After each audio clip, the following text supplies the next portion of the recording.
All right, let's go ahead and get started. I've got a couple things. As you know, so Rob's not here today, but I've got a couple things that have come up in the last week or so that we've had to answer the question a couple times for, so I wanted to bring it up here.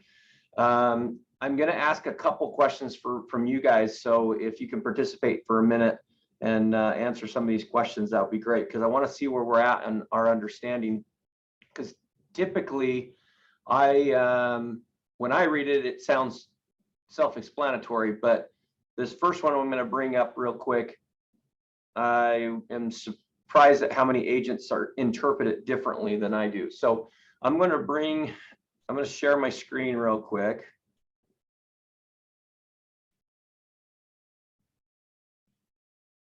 Okay, can everybody see the exclusive right to sell agreement?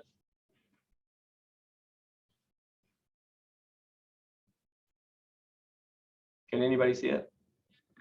Okay, perfect. Okay, so in this first section here, in the brokerage fee section, okay, there is right in the middle, it says seller agrees to pay the company the brokerage fee in the amount of whatever percent plus the $4.95, $2.95, whatever you're charging for it. So remember, the company itself, we charge each agent $2.95 as a transaction fee in this. So you can either have your client pay for it, you can pay for it. And I know some people will increase that to include TC fees or some other fees that they include in there. What it used to be called is a transaction fee, that extra portion, but it can no longer be called that. So it's called the brokerage fee. So the question I have for you guys is, in this section right here, if in this scenario, I am going to take a 6% listing and I'm going to offer 3% to the buyer's agent, how would I put these numbers in here and a $2.95 transaction fee? You want me to say? Yeah, perfect. You'd put the 6% where it says company brokerage fee in the amount of 6%, plus whatever you're going to charge for your, the $2.95 or whatever you put in there. And then down on the bottom here where it says brokerage agency commission BAC, you'd put what you're offering for the BAC down in either if it's going to be dollars amount or percentage. Okay, perfect. So let me ask you a question. And if you can help me with this question as well. So let's say that I am going to, I decided that I'm only going to charge a 4% listing fee and I'm going to pay 3% to the buyer. What would those numbers look like? So it was 4% listing fee, 3% to the buyer? Yes.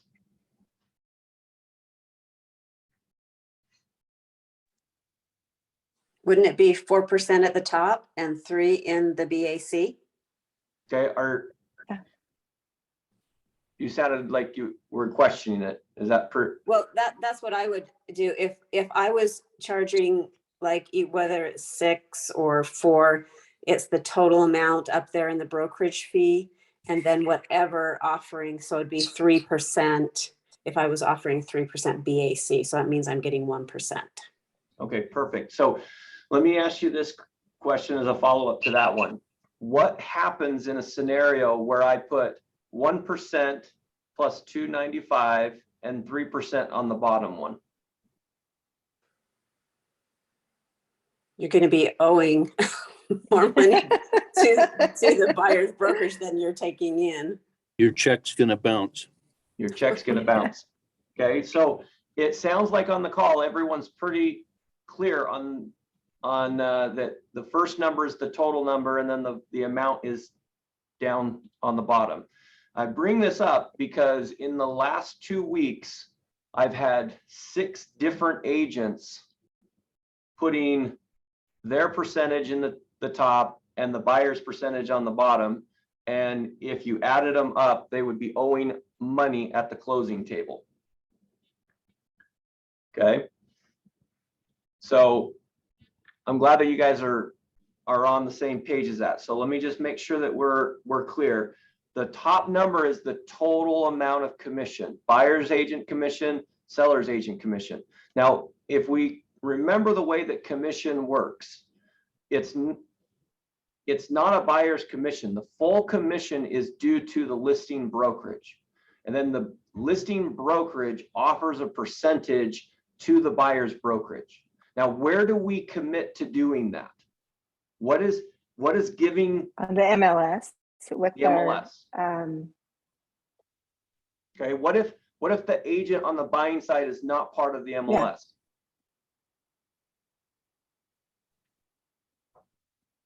then we'd have to do escrow instructions or something. Well, they would have to do I don't know. escrow instructions if they want to get paid. Yeah. Right? Okay, so this is the Yeah. problem that we're seeing is we're adding these. We've seen, I can't believe how many people I've seen add these up wrong. So just make sure that whatever you're adding to the BAC, that is included in the total amount, which is the above number. Okay, so the So I have other, a question. So, yeah, So what you're trying to say is they're putting like, okay, I'm going to get 3%. So they put that there, and then I'm going to pay the buyer agent 3%. Just say those are the numbers. And so they're doing it that way. They're not putting the 6 into 3. They're putting the 3 into 3. correct. It says 3% Yeah. and then 3%. So when I call them up, I say, are you taking a 0% listing? Because right now we're only collecting 3% and it's going to the buyer's agent. Okay, so that top number needs to be the total, not just the listing side of it. And that's the challenge. Okay, so here's the other challenge that we're seeing with this. Let's say that we go back, we've got this worked out and we're taking a 6% listing. We got 3% on the top side and 3% on the BAC. So we've got it correct. We've got 6 and a 3. So everything's correct there. And then I charge a $295 fee in addition to my commission. Then we get to the closing table and we decide that we're going to pay that $295 and I'm not going to have my client pay the $295. So we're going to do an escrow instructions changing, or we're going to do an escrow instruction, sorry.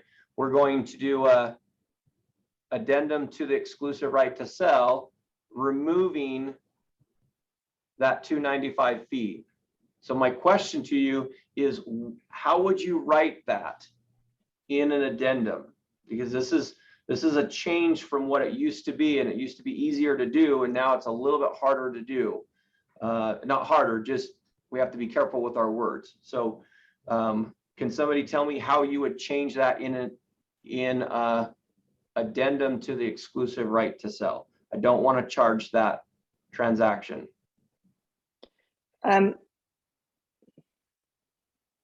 I'll let somebody else talk. If nobody else knows, then I'll say something. Mm-hmm. Does anybody know? I have no idea. Okay. I can take a guess. I would use a verbiage saying so the brokerage or Century 21 average, the brokerage is removing the 25 or 295, whatever we call it now, 295 acquisition or 295. I don't know, because it's all a brokerage fee now. brokerage fee, right? Yeah, I don't know, something removing the 295 from the brokerage fee. Okay. I don't know. Okay, so that's where the problem has come in, because we used to call it a transaction fee. We used to call it, different things. Now it has to be considered a brokerage fee. So the state of Utah, Right. everything is considered commission. And so what I've been seeing on some change forms is when we're going to remove the 295. Let me give you the words that we're told that I got just today that I'm working on an addendum with an agent. It says the brokerage fee to be 0. Oh, And their intention was that they're taking 3% and they're gonna eliminate the 295 and pay it for their clients. So what do you think the problem is with that? Then there's They're not gonna- no brokerage fee. There's no 3% commission. Yeah, we just eliminated all of our commission by saying the brokerage fee is 0.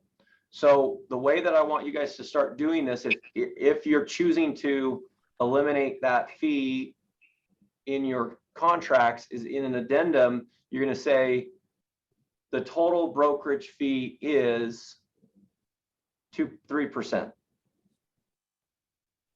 Does that make sense?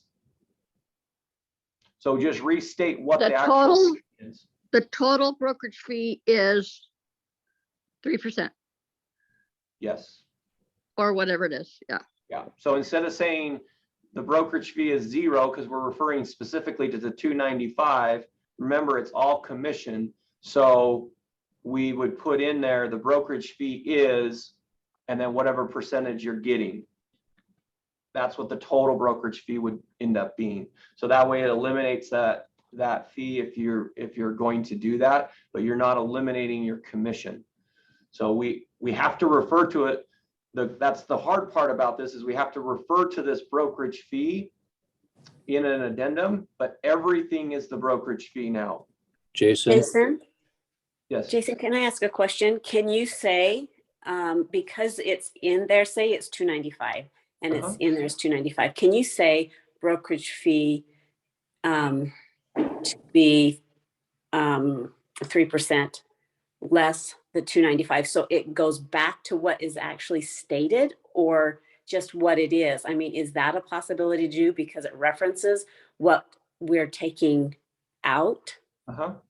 Yeah, that would be fine too. What we don't want to have happen is that we're removing the full brokerage fee by just stating the brokerage fee is 0. So if you're saying the brokerage fee is this less the 295, then yes, that would be enough to explain what you're doing. What I'm seeing is we're doing a quick approach of saying the 295 brokerage fee is not there, and so we're saying brokerage fee is 0 because we're referring to that number as just the brokerage fee.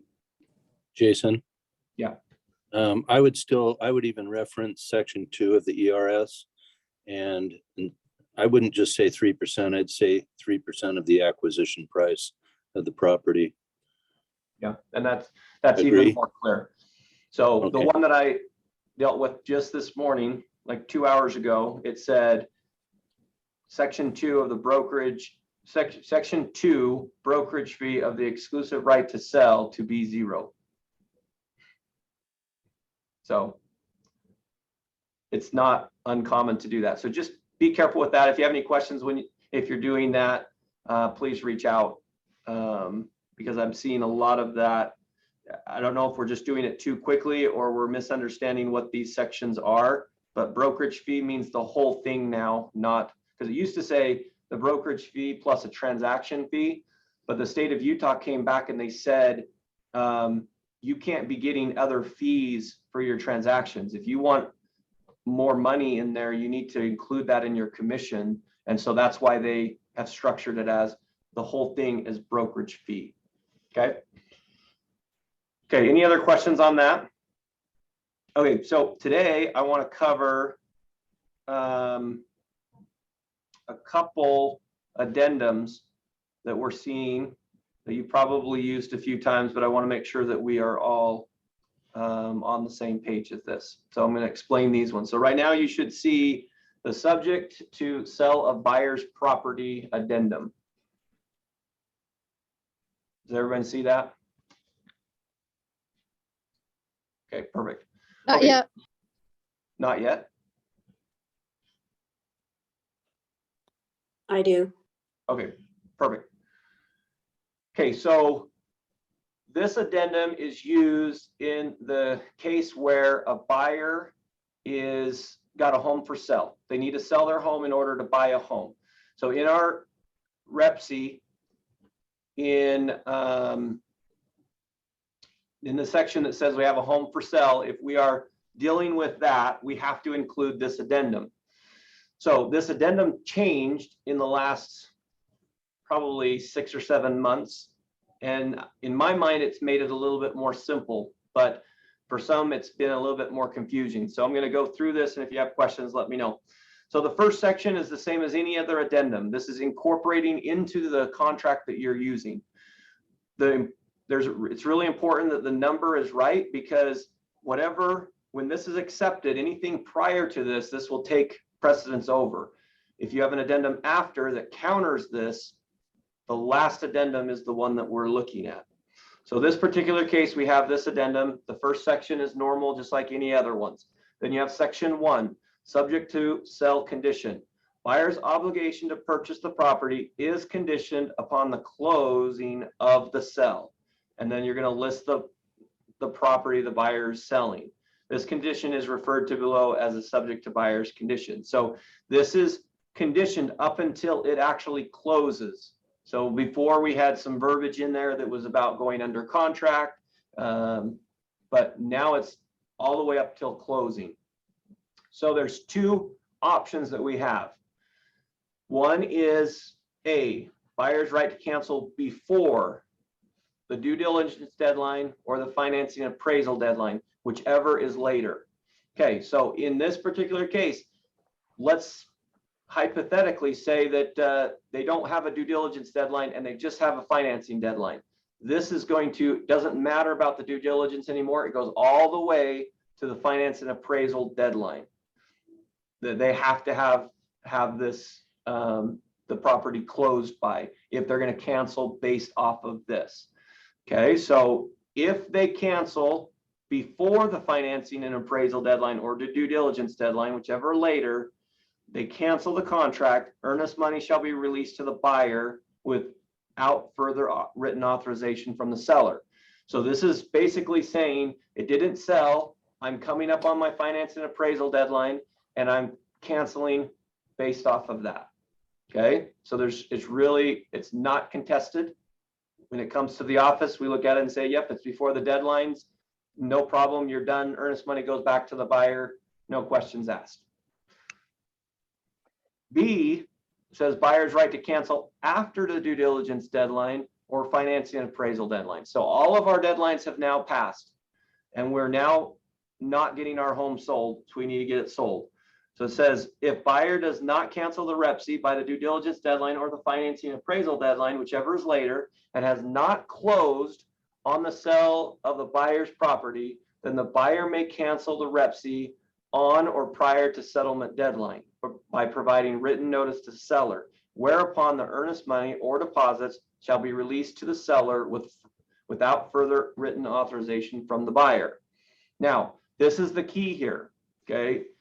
In a contract, when a buyer or seller defaults, they have 3 options, okay?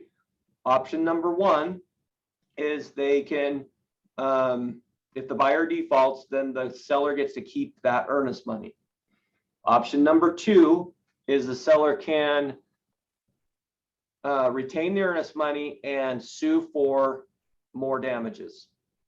And number 3 is they can sue for performance, making the buyer, forcing them to go through the transaction. So that's the 3 remedies. And there is some risk with that. So this is saying right here in the very last line, it says seller agrees to accept as a seller's exclusive remedy the earnest money deposits and deposit, if applicable, as liquidated damages. So now they cannot come back at your buyer and say, hey, I'm going to sue you for damages because you didn't close on this property and we went all the way to settlement and you couldn't close on the property. Their only remedy is the earnest money. They don't have the other 2 choices if you're canceling based off of this condition. So if I cancel based off of the other conditions, appraisal or due diligence, that you've got to look at that in your which is best for your seller. So if you're canceling based off of this, I would just cancel based off of subject to the sale of the buyer's property. Now, because you're canceling on B, that means all your other deadlines are passed anyway. So the key here is that we want to make sure that your financing and appraisal deadline for your new purchase is far enough along that you're guaranteeing that your home will be sold by then. Jason, do you have copies or of those amendments that we can look at? I mean, or have copies of the proper way to write that up? What do you mean? Right, what up? Well, aren't you putting it, is this on the exclusive right to sell in the very beginning? No. So this is an addendum in your REPSI that we're actually incorporating in the contract when we're writing a contract for a buyer or you're receiving it as a seller. Right. But do you have that verbiage that we can kind of keep? Do you have? Well, this is the exact verbiage on the MLS. So if you pull this form up, all I did is highlight it. So you have access Okay. to these words. Okay. Does that make sense? And which addendum is that we can look at? It's called subject to sell a buyer's property. Okay. Yeah, Thank so this you. is already a pre-created form for us. So Yeah. don't be making your own form. Just go in and make this one your form and it'll be good. Right. Okay. Okay. Okay, so here's the last part of it. Section 2, buyer's property listing requirement.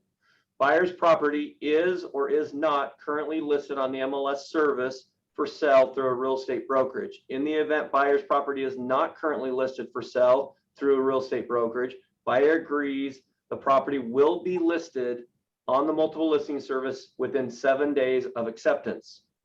The name of the listing agent will be this, and the name of the real estate brokerage will be this, and you'll put it there. So we're going to represent our buyer, and then they've got to get their home on the market in 7 days. So my question for you guys is, what happens if the seller does not list their property, or not the seller, the buyer does not list their current property within that 7 days? What happens? You're in default. Correct. Okay, so if the buyer goes into default, then those remedies up above are different because they're in actual default than the cancellation of having the condition.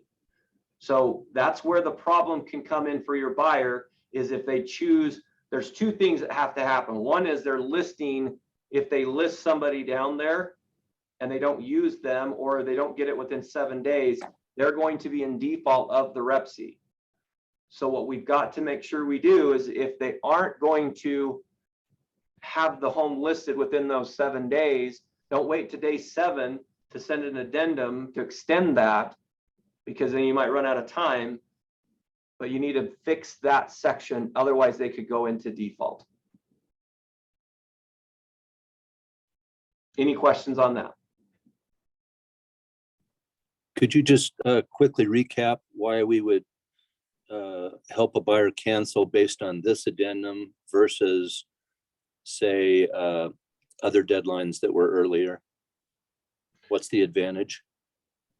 So if the deadlines haven't passed, so like the due diligence deadline, let's say the due diligence deadline has not passed and you cancel based on due diligence, you don't lose any earnest money. Okay, it's only when we have earnest money at risk that we want to use this addendum or this condition of canceling versus something else. So that means that all the addenda or all the conditions, the due diligence, the appraisal and financing deadline have all passed, and now I cannot close on my home. So therefore I will not be purchasing this new home and I need to cancel the contract. I would want to check that I'm canceling based off of the subject to sell a buyer's property versus any of those other ones, because those other ones have already passed. This one is still, it has passed, but it goes all the way up till settlement to be completed. So because the sellers agreed with this addendum, they're in a sense waiving their right to suing for performance later. Correct. If Or for the damage. buyer's agent cancels based off of this condition, then you are correct. But I see agents all the time just go in and check any box. Oh, we're canceling, we're losing our earnest money. Just check the due diligence or check financing and appraisal. They're just checking those type of boxes. if you're canceling, you're past all your deadlines and you have this in your contract, you would want to cancel based off of subject to the sale of the buyer's property.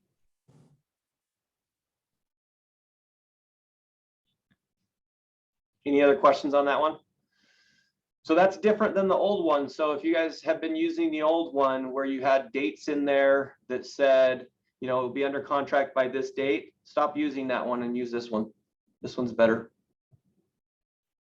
Okay, the other one that I wanted to talk about today is called the subject to sellers securing a replacement property. So this is a scenario where the seller, you represent the seller, or you can even represent the buyer, you just see this, but let's talk about the seller side of it. Your seller says, I want to sell my home, but I don't want to sell it until I get a new home because I don't want to be without a home.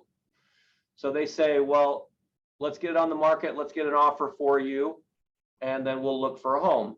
So you're going to include this because this gives the seller the right to back out of the contract. If you have read our REPC, you realize that in this state, the REPC really protects the buyer, and the seller really doesn't have a lot of ways to get out of a contract.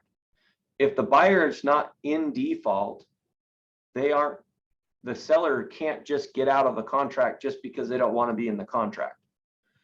So this is one that what was created to help the seller feel more comfortable with going under contract while they're looking for another home. Now, if we represent the buyer, then I would suggest that you look at your dates to make sure that they kind of coincide with how long they're doing, because you wouldn't want to pay for your appraisal, pay for your inspection, and then have the seller say, yeah, I'm not going to sell it to you anymore, bye. So you just need to watch those dates. So let's go through this real quick and then I'll answer any questions you have for it. So the first section is just like any other addendum. This incorporates into the REPC. The second section, or the number one, subject to seller securing a property.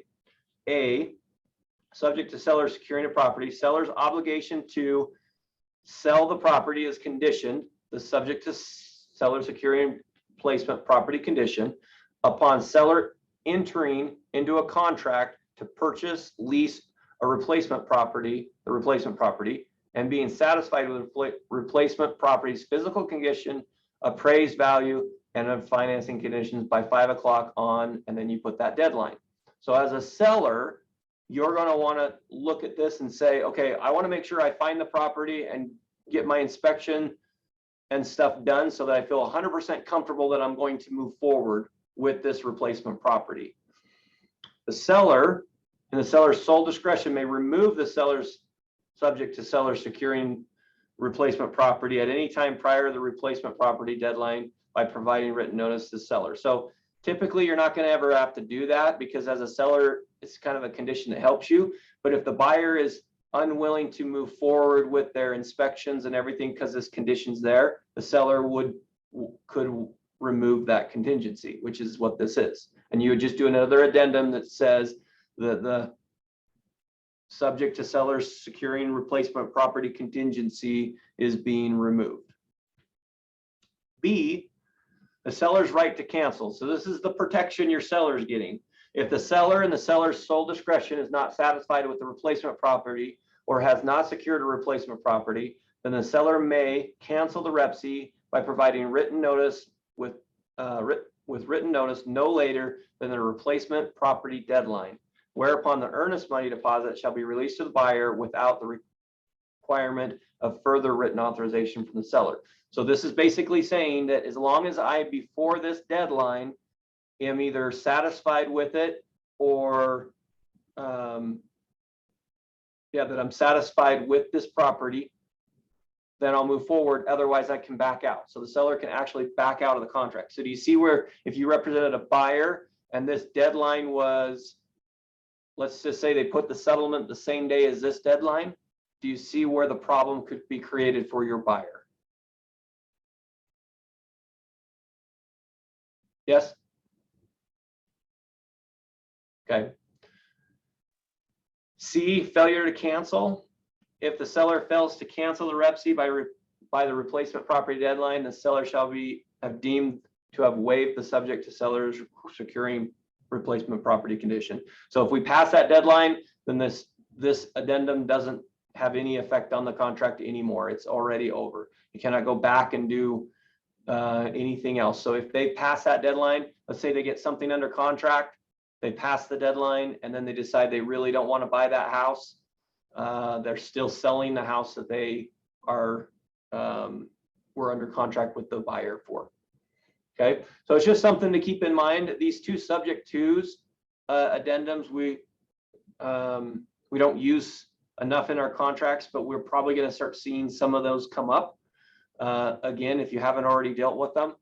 But both of them are ways to protect your client.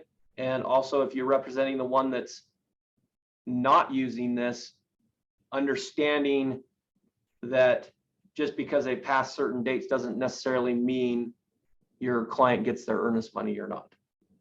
Any questions on these?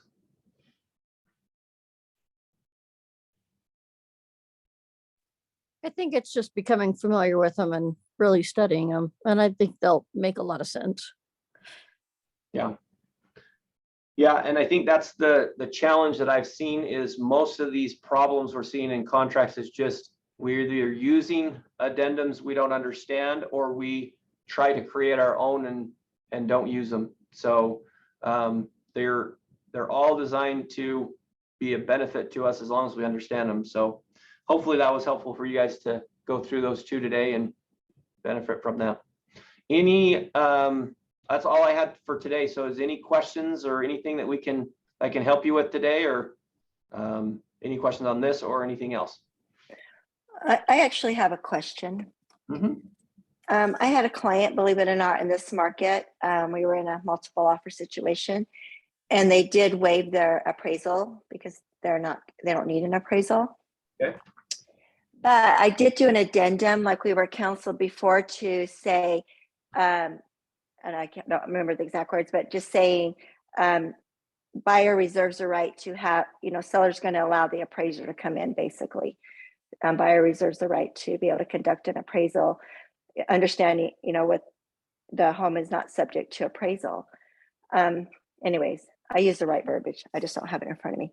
Yeah. But anyways, the listing agent would not accept that because they told me that that was unnecessary, because there's nothing in the contract that says that the seller can deny an appraisal.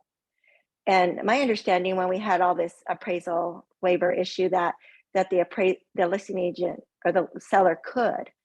And so he would not accept that verbiage, saying it was unnecessary. So I just want a little bit more explanation on that.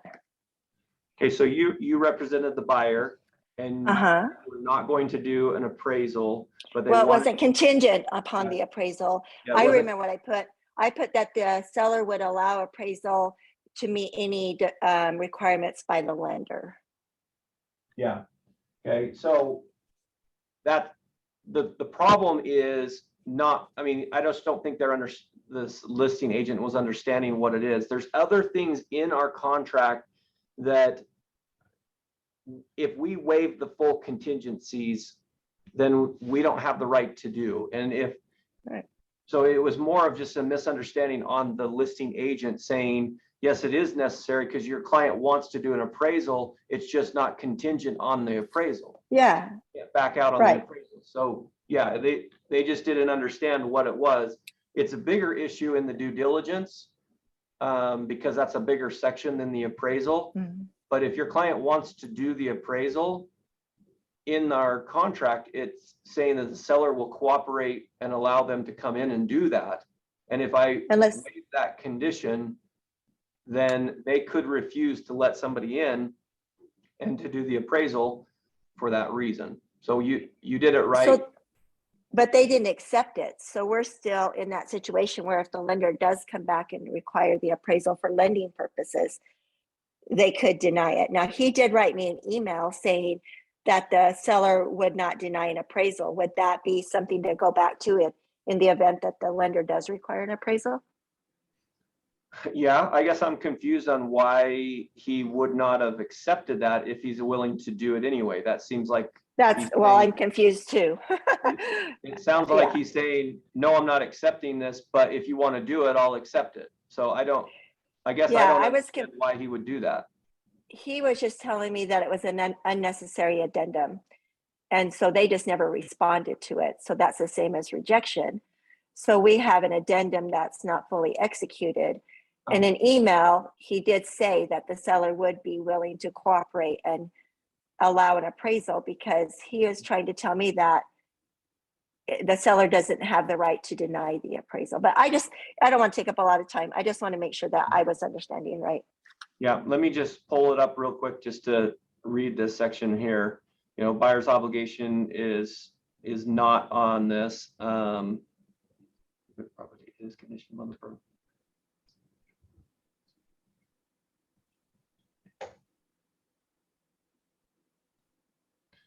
Yeah, so when we were talking about this before, we're more specifically talking about 8.1, the due diligence. That's Uh-huh. one where we still want to be able to get into the property. We still want to be able to inspect it. In the appraisal side of it, there's nothing that's saying, you know, they're going to let us in. That's all in the due diligence section. Okay. So as far as like, is for the actual appraisal section itself, there's nothing in there that's, if you eliminated 8.2 fully, like if we just said 8.2 is not part of the contract, there's nothing in there that limits or says your client cannot do an appraisal on that. That would be more in the Okay. due diligence section of it. Okay. So I don't Can need to I- worry about it then. Can I ask a question with regards to that, Jeanette? So Uh-huh. your client can bring in cash above the appraisal. So you're saying that they waived the appraisal condition, but you're saying that maybe the lender would still want an appraisal. Is that correct? Am I understanding correct? Correct. Okay. Yeah. I mean, they have plenty of cash that they're going to be able to, they can almost pay cash for the house, but they still want to get a loan for some reason. And the lender may require that appraisal. I don't know. So is it correct that that addendum wasn't necessary, Jason, because it's in the actual due diligence to let them come in? No, Yeah, it's not that's- due diligence, it's appraisal. Yeah, well, that's where he's coming from. And just looking at it right now, there's nothing in 8.2 that if you eliminated that section, it wouldn't be. So yes, technically, I don't think you would need that addendum to say we're willing to do it. Now, if you eliminated your due diligence period, you would have to, because there's things in there that they don't have to comply with. Yeah, that's what I was thinking. That was my mind. Yeah. Yeah. Chris, just to help you understand, I actually put the appraisal addendum in there and they countered it. They wouldn't accept the appraisal addendum. It was the sellers who were requiring the buyer to remove the appraisal because they had multiple offers, and Okay. it was a house that my clients really wanted. So Sounds good. Thanks for clarifying that. I just wanted to make sure I was understanding. Yeah. Yeah. So does that make sense? Everybody good I on don't that? remove the appraisal contingency. Only if I'm forced. Yeah, no, and that's a good way to do it. And now that the way that the market's shifting right now, we're seeing more of these contingencies being put back in there, and we're seeing Right. to go back to a normal situation. We were in a position before where we were making decisions and taking things out of the contract that could really hurt our clients, which is why we really made an emphasis on, if you waive your due diligence condition, there is a lot that goes on with the due diligence that's not just being able to cancel because of it. Even being allowed to go in the property and inspect the property and look at the property, even if they're not going to back out because of the condition, they still might want to do that. Where the appraisal is basically just saying, if it doesn't appraise, then we don't have to, we'd back out of the contract. So even if that, keep this in mind too. Just because I waived the conditions doesn't mean I can't still negotiate things. Right. Seller if I could, let's say that I waived my appraisal And I did an appraisal, and the appraisal came out really low. And I said, hey, I want you to bring your price down. And they say, well, you waived your appraisal. You don't get to negotiate on appraisal. And you want to back out of the contract. Well, you can't back out of the contract based on appraisal, but if you backed out But for on financing, financing, yeah, then you can still back out on it. So, right. you know, in that case, Yeah, you know, where they asked you to remove it because there's multiple offers on there, yeah, we're seeing that changing now again, thank goodness. yeah, yeah. That was just a weird one. But yeah, that was my understanding. And I told my client, so we can't back out for appraisal, but we could still use our financing condition if you did get an appraisal. And, you know, there was a big difference. So. Yeah, that makes sense. Great question. Anyone else have any questions? Okay. Awesome. Well, you guys have a great day. Reach out if you have any questions. Rob will be gone next week out of town. So if you have any questions, you can call me. Okay, Thanks, thank you. Jason. Yep, you're welcome. Have a great day.